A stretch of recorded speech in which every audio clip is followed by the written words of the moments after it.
आकाशवाणी नागपूर. रेवती जोशी आपल्याला ठळक बातम्या देत आहे. आसाम, केरळम आणि केंद्रशासित पुद्दुचेरीमध्ये विधानसभा निवडणुकीच्या मतदानाला आज सकाळी 7 वाजतापासून सुरुवात झाली.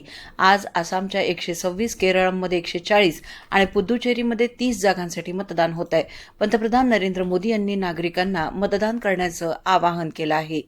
देशात पेट्रोल, डिझेल आणि एलपीजी गॅस पुरेशा प्रमाणात उपलब्ध असून त्याचा नियमित पुरवठा होतो आहे. पेट्रोलियम आणि नैसर्गिक वायू मंत्रालयाच्या सचिव सुजाता शर्मा यांनी काल पत्रकार परिषदेत ही माहिती दिली. देशात जहाज आणि जलवाहतूक सुरळीत असून कुठेही जहाजांची कोंडी झालेली नसल्याची माहिती बंदरं आणि जलवाहतूक मंत्रालयाचे सहसचिव मुकेश मंगल यांनी दिली आहे. राष्ट्रीय स्वयंसेवक संघाचं यंदा शताब्दी वर्ष आहे. अविरत संघकार्याला 100 वर्ष पूर्ण झाली म्हणून आम्ही केवळ सेलिब्रेशन करत नाही, तर हा सिंहावलोकनाचं आणि पूर्वजांचं स्मरण करून अधिक उन्नत अवस्थेकडे जाण्याचा प्रयत्न आहे, असं प्रतिपादन सरसंघचालक डॉक्टर मोहन भागवत यांनी केलं. नागपूरच्या रेशीमबाग मैदानावर काल राष्ट्रीय स्वयंसेवक संघाच्या नागपूर महानगरातील घोष पथकाच्या इतिहासावरील राष्ट्र स्वराधना या हस्तलिखिताच्या लोकार्पण कार्यक्रमात ते बोलत होते.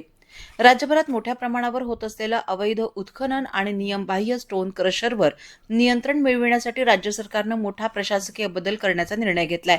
500 ते 2000 ब्रास पर्यंतच्या खाणकामासाठी दिल्या जाणाऱ्या परवानग्यांचे अधिकार आता स्थानिक स्तरावर न ठेवता ते थेट जिल्हाधिकारी स्तरावर सोपवण्यात येणार आहेत.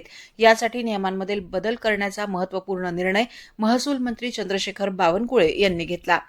भारतरत्न डॉक्टर बाबासाहेब आंबेडकर आणि महात्मा ज्योतिबा फुले यांच्या जयंतीनिमित्त सामाजिक न्याय आणि विशेष सहाय्य विभागाअंतर्गत राज्यभरात सामाजिक समता सप्ताहाला कालपासून सुरुवात झाली.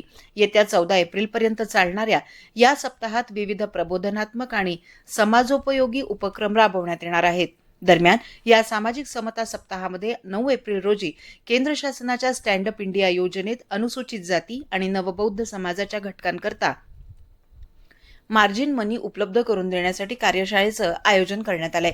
सकाळी 11:30 वाजता सहाय्यक आयुक्त समाज कल्याण, सी विंग, सामाजिक न्याय भवन, शासकीय ITI समोर श्रद्धानंद पेठ नागपूर इथे होणार आहे. इच्छुक लाभार्थ्यांनी या कार्यशाळेला उपस्थित राहून योजनेचा लाभ घ्यावा असं आवाहन समाज कल्याण विभागाच्या सहाय्यक आयुक्त सुकेशिनी तेलगोटे यांनी केलंय. महाराष्ट्र लोकसेवा आयोगातर्फे 27 ते 29 मे 2025 दरम्यान घेण्यात आलेल्या राज्य सेवा मुख्य परीक्षा 2024चा अंतिम निकाल काल जाहीर करण्यात आला असून तो आयोगाच्या संकेतस्थळावर उपलब्ध करून देण्यात आलाय. या परीक्षेत विविध 20 संवर्गातील एकूण 461 पदांसाठी उमेदवारांची शिफारस करण्यात आली आहे. या परीक्षेत सोलापूर जिल्ह्यातील विजय नागनाथ लामकाने यांनी सर्वसाधारण तसंच मागासवर्ग गटातून राज्यात प्रथम क्रमांक मिळवलाय, तर सोलापूर जिल्ह्यातील आरती परमेश्वर जाधव या महिला खुल्या प्रवर्गातून राज्यात प्रथम आल्या आहेत. याबरोबरच हे ठळक बातमीपत्र संपलं. या पुढील ठळक बातमीपत्र आपण 11:57 ऐकू शकाल. नमस्कार.